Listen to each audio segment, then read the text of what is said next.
Our underpinning message has always been that we want kids to make good choices and for them to realise that their choices are very important and what choices they make today will frame their future.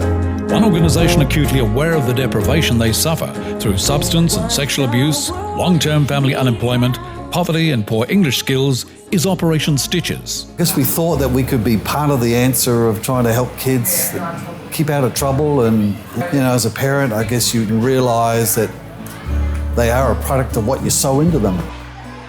Chris and Patrick, who wanted to be able to serve the public housing children. They found this place here in Richmond, which has become the community centre where kids have association with this place as something where it's fun, where they're able to be taught good things. So through the different activities that we have, we'd always have food and we'd have lots of volunteers who come on board to be able to support what Operation Stitches is about. Chris, you're so excited, aren't you, about the success of the program? Tell me, what makes you feel so good about what you're doing? I believe making better people, showing children there is another way. We're really, really big on 4 things. Please, thank you, excuse me, and I'm sorry.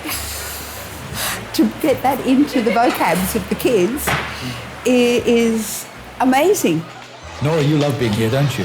Yes, because me and my kids, we're having fun first of all, and also we have getting more knowledge for my kids and also for the mother also.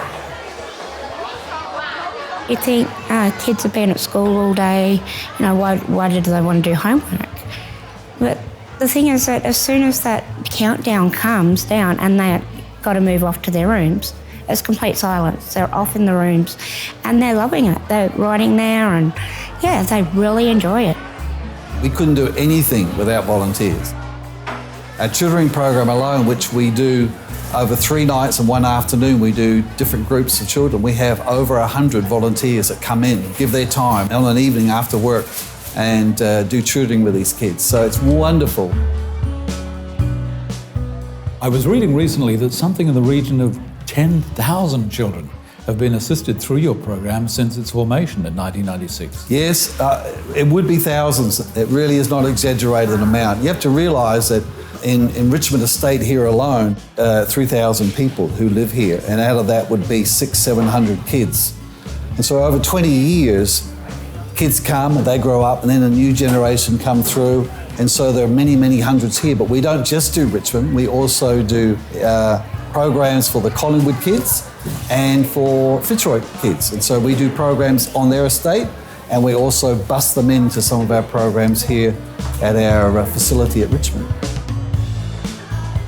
What amazes me is that the children that come back as adults and they'll knock on the door and they want to see Chris or Patrick and share what they're doing now and where their life has turned. And I think that's a really good value of who Chris and Patrick are when it comes to Stitches, how they are integral to this community.